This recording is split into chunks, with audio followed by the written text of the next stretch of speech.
This part work has been supplied to me free of charge from Fanhome.com. Please pop along to their website and see all of the other build-up part works that they have to offer, as well as other collections of collectible things. I would like to thank Fanhome for providing me with the part work so I can produce these videos for your enjoyment and educational needs. If you'd like to build one of your own, pop along to fanhome.com. They're available in many countries worldwide. If you do want to build one, leave a note in the comments to let me know how you're getting on, and let me know how I'm getting on as well. I'd like feedback of all types. So thank you once more to Fanhome for providing me with this kit. I hope you enjoy the build. Let's get on with it.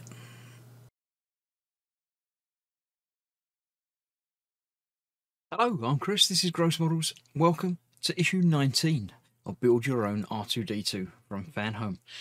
This is a very short video. I can tell that even before I've done it, because this is what we've got to build. There's 3 whole pieces to put together.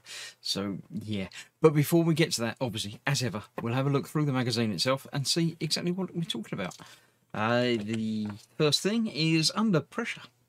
Operations ramp up for shooting about to begin on The Empire Strikes Back, the second film, the fifth film, but yeah, anyway, so yes, that's that. Obviously, construction of L3 soundstage fell behind schedule, so yeah, they had to do a lot of work to get it up and running, but they got there, and in the end it all worked. Empire was filmed in heavy blizzard conditions, so yeah, snowsuits, all good.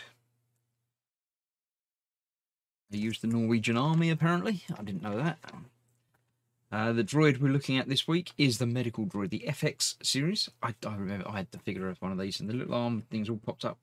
They didn't do anything. They just popped up a little bit, but yeah. Back to tank. All behind the scenes stuff. All good things. Well, this isn't behind the scenes. This is just stuff. Obviously, they were used as well to put Vader back together. Don't know why they made him taller. Maybe they didn't have the right legs in stock, so they just used... Yeah, this is FX6, a slightly updated version, although it's earlier than the one we saw that we... robot kits from Lego and others. Raspberry Pi 4-wheel drive remote control car. Quite cool. I like that.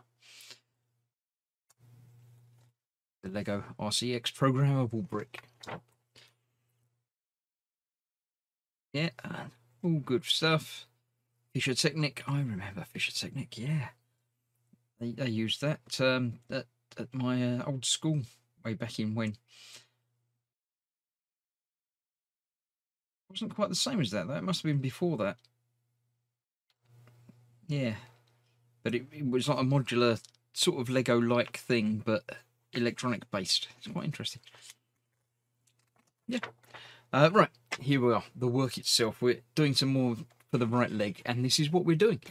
We're just taking the framework and the 2 pieces, we're turning it over, and we're putting them in place in here.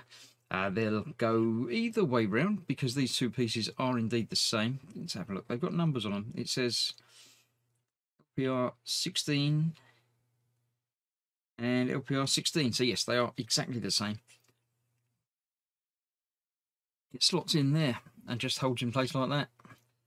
It doesn't really hold in place as yet because there's no other side to it, but get it in. If you don't get it in, then it won't hold in place, but it slots in there. And that's that. In theory, they'll move around a little bit, but once the other side of the leg comes in place on there, it obviously won't. So that is that. It shows it up that way. Oh, it does. It sort of holds in place even if you turn it upside down. So there we go.